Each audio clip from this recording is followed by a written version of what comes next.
میں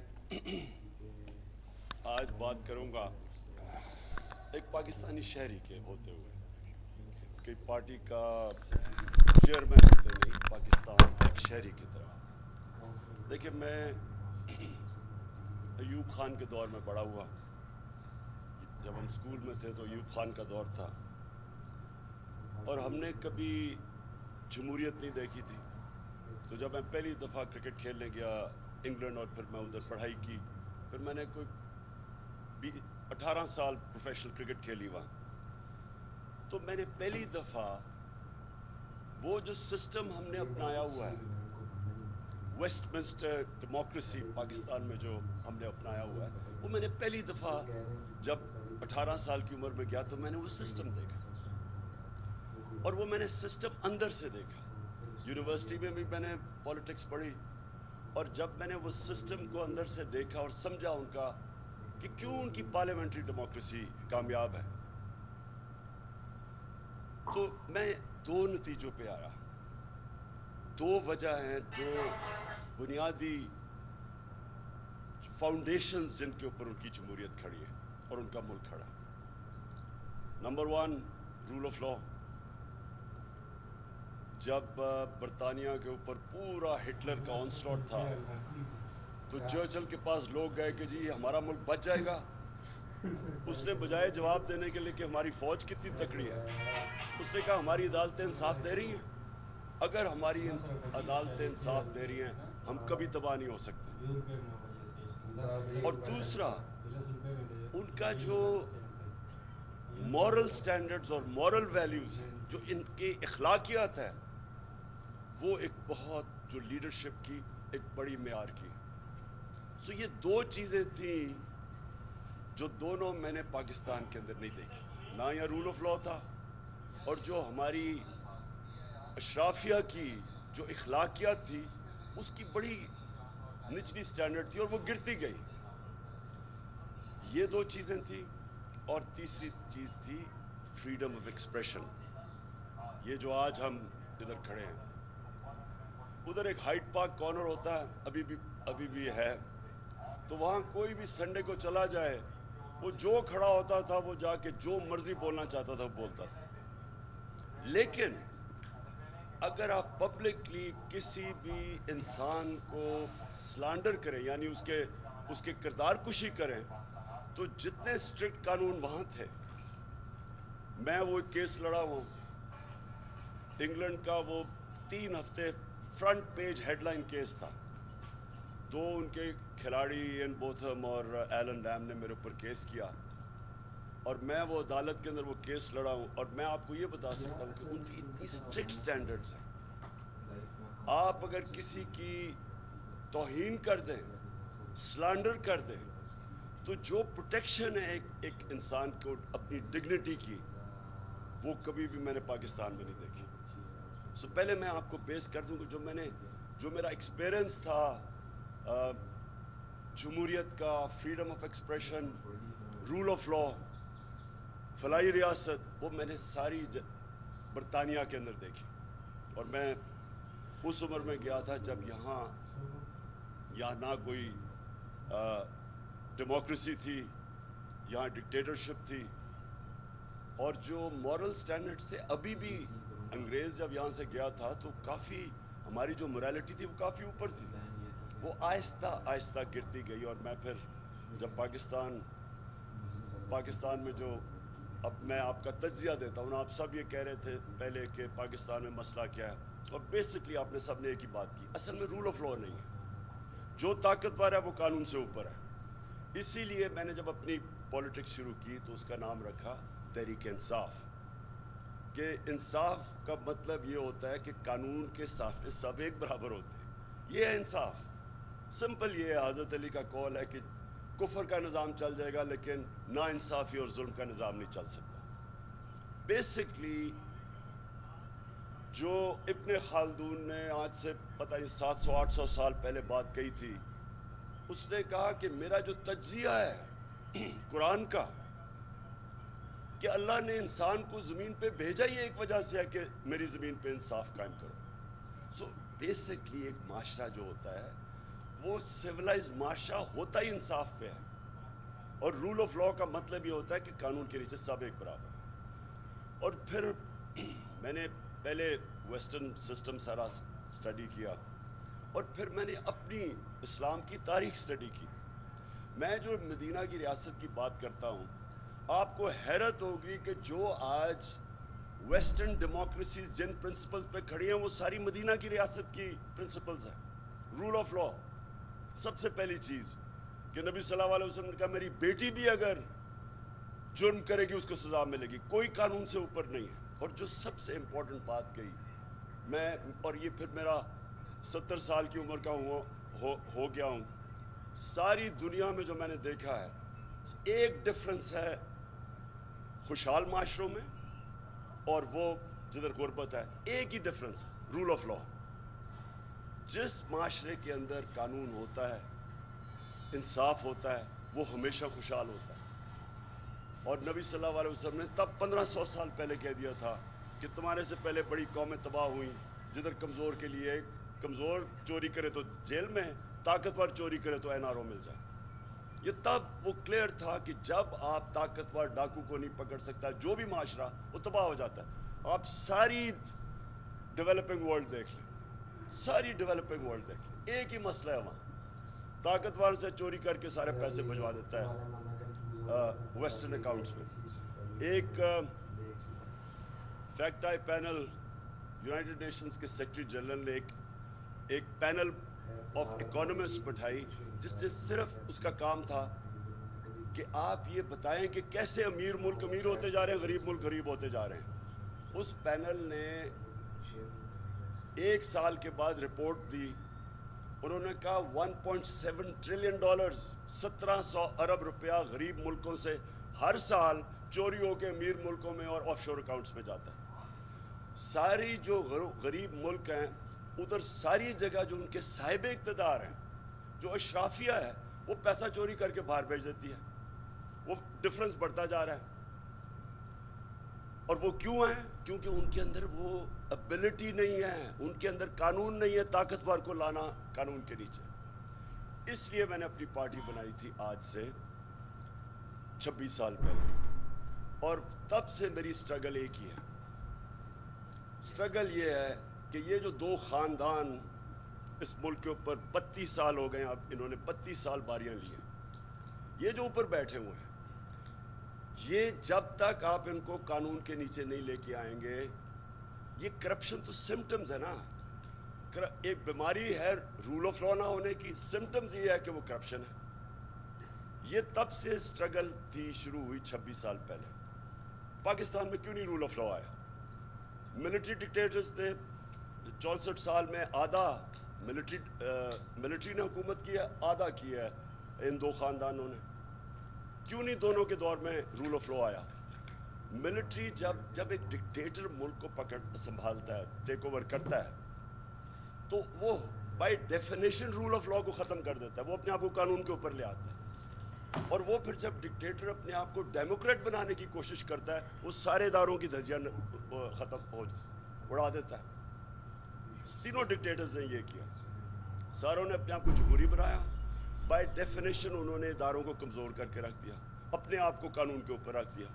اور پھر جب ایک ڈکٹیٹر اپنے آپ کو ڈیموکریٹ بناتا ہے تو اس کے لیے امپورٹنٹ ہوتا ہے میڈیا کو کنٹرول کرے, کیونکہ میڈیا تنقید کرے گا. جب وہ قانون توڑے گا یا قانون سے اوپر ہوگا تو میڈیا اس کی تنقید کرے گا, تو اس کی مجبوری بن جاتی ہے اس کو کنٹرول کرنے کی.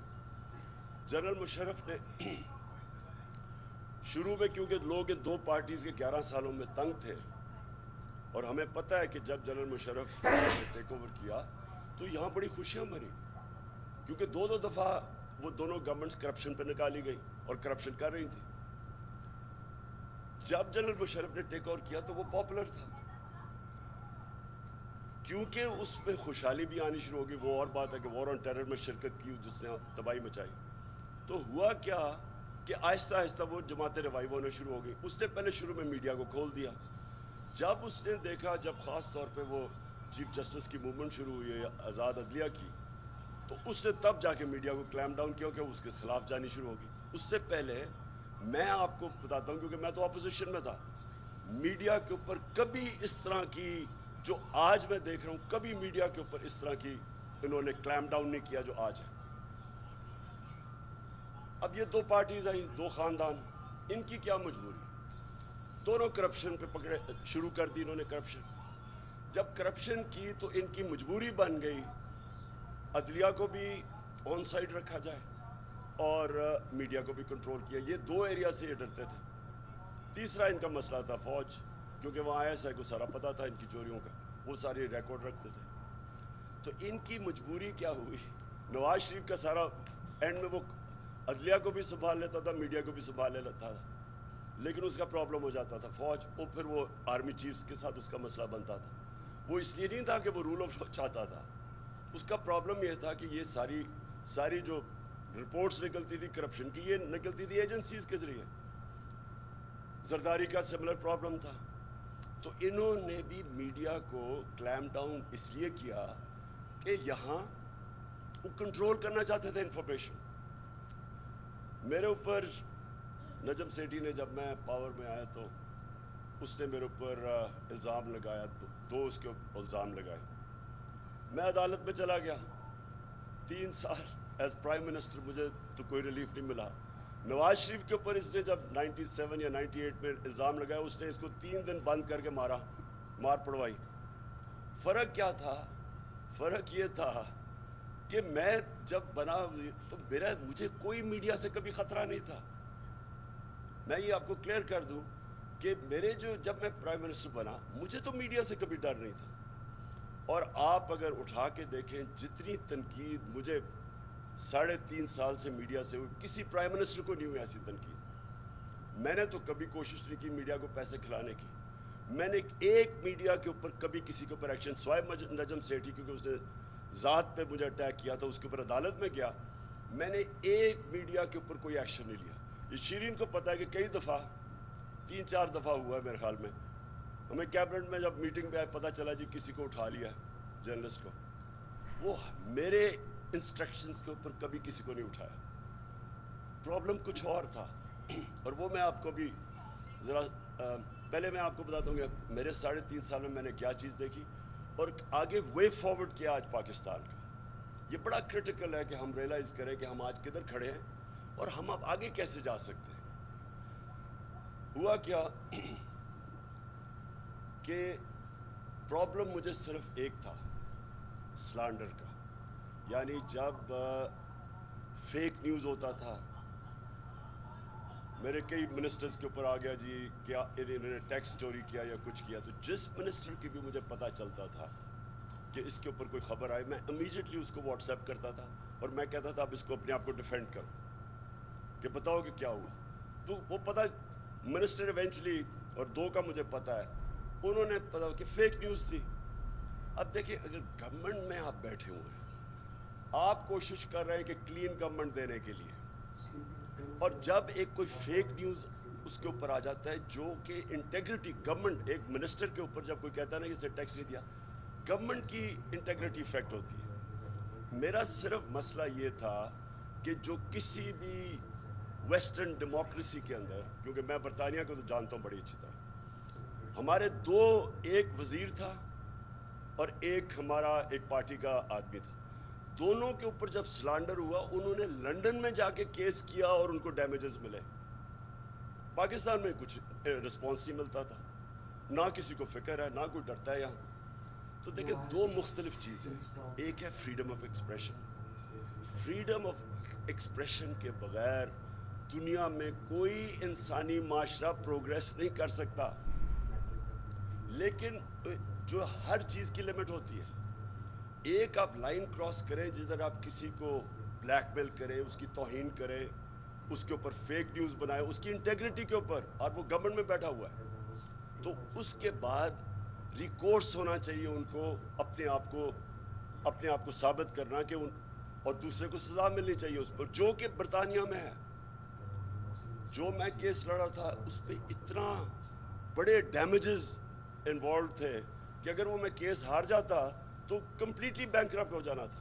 اتنا خوف ہے وہاں کہ آپ کوئی بھی میڈیا کے اوپر ایسی بات نہ کریں جو آپ ڈیفینڈ نہ کر سکیں, کسی کی توہین نہ کریں. سو دو مختلف، ایک فریڈم آف ایکسپریشن ہے، ایک رائٹ ٹو ڈگنیٹی ہے ہر شہری کا. تو میرا صرف جو بھی یہ پیکا کے اوپر جب مجھے بات چیت ہو رہی تھی، کیونکہ ایک اور ایلیمنٹ آ چکا ہے اور وہ ہے سوشل میڈیا. سوشل میڈیا کے اوپر کئی دفعہ اتنا گند آ رہا تھا، یعنی ایسی غلیظ چیزیں آ رہی تھیں. اب اس کے اوپر پروٹیکشن چاہتے تھے. تو ہمارا تو انٹرسٹ بہت تھا کہ، اور بائی دا وے یہ ہمارا ایشو نہیں ہے، ساری دنیا کے اندر، کیونکہ سوشل میڈیا نیا فنومینا ہے، ساری دنیا کے اندر ڈبیٹ چل رہی ہے کہ اس کو آپ نے کیسے چینلائز کرنا ہے. اس کو برطانیہ کے اندر اب بڑے اسٹرکٹ لاز ہیں سوشل میڈیا کے اوپر، بالکل وہی قانون ہے جو کہ عام میڈیا کے اوپر ہے، وہ کر سکتے ہیں. ہمارا ابھی یہ سارا ایک فلوئڈ سچویشن ہے. سو فریڈم آف ایکسپریشن، میں پھر سے آپ کو کہتا ہوں کہ معاشرے کے اندر جب تک ایک تعمیری کرٹیسزم نہ ہو، ایک میں گورنمنٹ میں بیٹھا ہوا تھا، کئی دفعہ جب تنقید ہوتی تھی تو بڑا ہمیں فائدہ ہوتا تھا اس تنقید سے.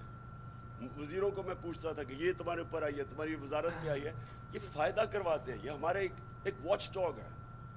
لیکن کئی دفعہ، اب میں آپ کو آپ بتاؤں، ہم جا رہے چائنا، پاکستان بینکرپٹ تھا، شروع میں آیا ہمارے پاس 2-3 ہفتے 4 ہفتے کی ایکسپورٹ کا ریزروز رہ گئے تھے. تو جب چائنا جانے لگے، اور چائنیز کی بڑی ان کی ایک اسپیشل، ان کی عجیب سائیکی ہے، وہ بڑے سینسٹیو لوگ ہیں. چائنا صبح جانے لگا تو 2 مین پیپرز کے فرنٹ پیج پہ لکھا ہوا ہے کہ Imran Khan decides to review CPEC. اب دونوں headline, major headlines تھی. جیسے ہی وہاں پہنچے، وہاں ایمبیسڈر خاتون مجھے ملنے آئیں، انہوں نے کہا ہمیں اتنا مسئلہ بڑا ہے. چائنیز ہوم منسٹری نے، انہوں نے ہمیں بلا کے پوچھا کہ یہ کیا مطلب تمہارا. وہ بالکل ایک دن تو ان کو ٹھیک کرنے میں لگا کہ یہ فیک نیوز ہے. سو میرا صرف یہ مسئلہ تھا کہ ایک آگے ملک کا مسئلہ، اکنامک سچویشن بڑا مشکل تھا، اس کے بعد ایڈیشنلی یہ فیک نیوز ہمارے لیے مشکلیں پیدا کر. ایک دفعہ آ گیا جی IMF سے سمجھوتا ہو گیا کہ روپیہ 184 پہ پہنچ جائے گا، ان دنوں میں روپیہ 140 پہ تھا. تو ایک دم جب اسپیکولیشن شروع ہو گئی مارکیٹ میں، روپے پہ پریشر پڑ گیا. پہلے ہی ریزروز نہیں ہمارے. میں ان چیزوں کی بات کر رہا ہوں کہ یہ ادھر یہ جو بیلنس ہے یہ بڑا امپورٹنٹ ہے. لیکن فریڈم آف ایکسپریشن، نہ مجھے کبھی کسی سے ڈر تھا کہ میری کوئی چوری کسی نے پکڑ، کہ مجھے ڈر ہے کہ میرے کوئی میری چوری یا کرپشن صاحب نے لے آئے گا. میں انکریج کرتا ہوں کہ اگر کسی بھی ہماری ڈپارٹمنٹ میں، منسٹری کے اندر کرپشن ہے تو بتاؤ، کیونکہ اگر میں چوری نہیں کر رہا تو میں کسی کو کیوں کرنے دوں گا. تو ہم نے تو میڈیا سے تو ہمیں کوئی خوف نہیں تھا. عدلیہ سے کوئی مجھے کہے کہ ہمارے دور میں ہم نے کوئی انٹروینشن کی ہو عدالتوں کو، کوئی ہم نے کسی کو، میڈیا کو کہا، عدالتوں کو کہا کہ جی یہ اٹھا کے ٹیلی فون کے جی ججمنٹ دو، کوئی ہم نے کوشش کی ہو کسی قسم کی ججمنٹ افیکٹ کرنے کے لیے، کیونکہ ہم کوئی قانون نہیں توڑ رہے تھے، ہم قانون کے بیچ میں تھے. پرابلم اب میں آپ کو بتاتا ہوں کیا آ رہی تھی. پرابلم کیا آ رہی تھی کہ دیکھیں وار آن ٹیرر جب ہوئی نا، اور میں کہہ بیٹھا ہوں کہ اس میں ہمیں کبھی شرکت نہیں کرنی چاہیے تھی. مجھے جب بھی مسئلہ ہوتا تھا میں ہامر بھی پروگرام کے اوپر جا کے اپنی جا کے پوائنٹ آف ویو دیا کرتا تھا ڈرونز کے اوپر. اس کو سب پتہ ہے. میں یہ سمجھتا تھا کہ ہم نے بہت بڑا ڈیزاسٹر کیا اس پہ شرکت کر کے. اس معاشرے نے جتنا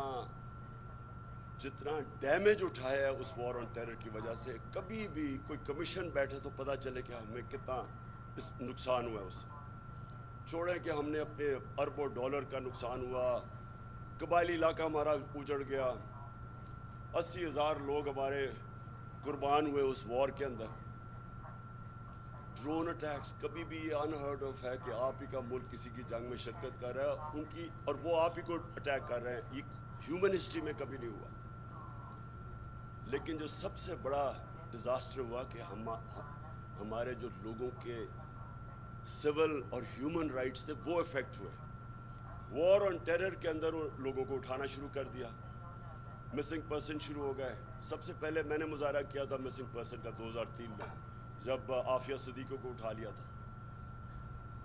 اب جب تک میں گورنمنٹ میں نہیں آیا تو مجھے تو فوج کا ویو نہیں پتا تھا، تو میں تب تک اس کے خلاف ہمیشہ بولتا رہا، کیونکہ اینڈ میں میرے پاس آتے تھے مسنگ پرسن جن کے کوئی لوگ جن کے رشتہ دار اٹھا لیے جاتے تھے، تو میرے پاس آتے تھے. اور وہ اس سے زیادہ میں نے تکلیف دہ چیزیں نہیں دیکھی کہ عورت آ رہی ہے کہ میرا ہسبینڈ غائب ہے، ماں آ رہی ہے بیٹا غائب ہے. اس طرح کے جو درد بھرے سینز اب میں دیکھتا رہا. اس کے گورنمنٹ میں آئے، اور یہ جو آپ نے پتہ چلا کہ کئی دفعہ لوگوں کو اٹھا لیا جاتا تھا ہمارے دور پہ، وہ ہم اسی کے وہ نیشنل سیکیورٹی کے اندر وہ آ جاتا تھا. ہم جب میری جنرل باجوہ سے بات چیت ہوئی اس کے اوپر، جنرل فیض نے تب آیا سر، میں تب بات کرتا تھا مسنگ پرسنس کے اوپر. میں نے بڑی دفعہ بات کی. ایک تو انہوں نے کافی لوگ چھوڑے، لیکن وہ کہتے تھے جی پرابلم میں کدھر آ رہا ہے عدلیہ کا.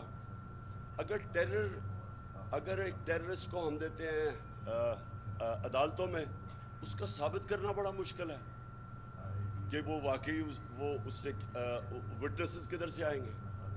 اور پھر امریکہ کا، انگلینڈ کا مثال دی جاتی تھی کہ انہوں نے جب یہ وار آن ٹیرر کے دوران اپنے ملک میں بھی انہوں نے جس طرح لوگوں کو پکڑا، وہ اور بات ہے کہ تقریباً زیادہ تر مسلمانوں کو ہی وہ پکڑتے تھے اور ان کے رائٹس انہوں نے ختم کر دیے. لیکن وہ ٹیررزم ایک ایسی چیز ہے کہ اس کے لیے مشکل پڑ جاتا تھا ان کو عدالتوں کو ثابت کرنا. اور وہ فوج ادھر سے ڈرتی تھی کہ دیکھیں آپ یہ پھر چھوڑ دیں گے اور یہ پھر ہمارے خلاف ایکٹیویٹی کریں گے. تو ان کا ایک یہ پوائنٹ آف ویو تھا. اس کے اوپر بھی ہم ایک چیز فائنلی ایک نتیجے پہ پہنچ گئے تھے، اور وہ ہم پاس کرنے لگے تھے کہ کوئی بھی مسنگ پرسن نہ ہو، آپ بشک ٹائم ایکسٹینڈ کر دیں کہ آپ اگر آپ اس ٹائم تک ثابت نہیں کر سکتے، لیکن اس کے رشتہ داروں کو تو پتا ہونا کہ وہ کدھر ہے. سب سے زیادہ ظلم تو رشتہ داروں پہ تو خیر یہ ہم کر رہے تھے، لیکن ان کا یہ پوائنٹ آف ویو تھا. لیکن دیکھیں میں آخر میں یہ جو جدھر آج پاکستان کھڑا نا، میرا آنیسٹ اوپینین یہ ہے کہ اپنی تاریخ کا سب سے فیصلہ کن ڈیفائننگ مومنٹ پہ کھڑا ہوا ہے. یہ بڑا امپورٹنٹ ہے کہ اس وقت فیصلے ٹھیک کیے جائیں. دیکھیں سب سے پہلے تو یہ کہنا کہ یہ سازش تھی یا مداخلت تھی، اس سے زیادہ یعنی ایک باہر ایک انڈر سیکرٹری امریکن ایک پاکستانی ایمبیسڈر سے میٹنگ میں ایک کھلی دھمکی دیتا ہے، اور وہ ریکارڈڈ ہے، منٹس ہے اس کے، وہ ہمیں سائفر بھیجتا ہے اسد مجید. میں پڑھتا ہوں اور وہ کہہ رہا ہے امبیسڈر کو کہ اپنے پرائم منسٹر کو اگر آپ نے عمران خان کو نہ ہٹایا، میرا نام عمران خان کو اگر آپ نے نہ ہٹایا تو پاکستان کو بڑی مشکلوں کا سامنا کرنا پڑے گا، لیکن اگر ہٹا دیا تو معاف کر دیں گے. یعنی اتنی ایسا تکبر. مجھے تو سب سے میں نے وہ CNN پہ کہا، میں نے کہا اس کو تو بیڈ مینرز پہ نکال دینا چاہیے اس ڈونلڈ لو کو. اتنی بے شرمی اور تکبر سے کسی ملک کے امبیسڈر، اچھا امبیسڈر کو کہہ رہا ہے کہ پرائم منسٹر کو نکال دو. یعنی کس کو وہ کہہ رہا ہے؟ میں فورن آفس تو میرے نیچے ہے، تو وہ دھمکی دیتا ہے. اگلے دن عدم اعتماد ہوتا ہے. اچھا وہ یہ بھی کہتا ہے کہ عدم اعتماد کو کامیاب کرنا ہے، اگر نہ ہوا تو یہ کانسیکوینس. اگلے دن وہ ہوتا ہے. اس کے بعد ایک دم ہمارے ایلائز اتحادیوں کو ایک دم پتہ چلتا ہے کہ جی تحریک انصاف تو بہت بری ہے. اب یہ جو آخری 2 سال پاکستان اکنامک فیز کے اندر ڈاکیومنٹڈ ہے کہ 17 سال میں سب سے بہترین ڈیولپمنٹ ہوئی آخری 2 سال میں. یہ گورنمنٹ کی economic survey, Pakistan economic survey کے اندر، تو وہ جو سب سے بہتر سال تھے، اکانومی گرو کر رہی ہے 5.6 اور 6% پہ 17 سال کے بعد. اور وہ مشرف کا دور تھا جب باہر سے ڈالرز آ رہے تھے پاکستان میں. ہم نے جب ان کی جنگ میں شرکت کی تو کھلا کریڈٹ ملا پاکستان کو، تب تھا. تو کرونا کے باوجود ایک اکانومی اوپر جا رہی ہے اور سسٹینیبل گروتھ پہ کہہ رہا ہے IMF پاکستان جا رہا ہے. اور اس وقت ایک ہم اتحادیوں کو یاد آتا ہے کہ یہ تو بہت بری گورنمنٹ ہے. پھر ہمارے جو لوگ اب یہ سوچے کہ امریکن ایمبیسی ان لوگوں کو بلا رہی ہے جو ہمارے بیک بینچرز تھے، ان کو پتا تھا خوش نہیں ہے.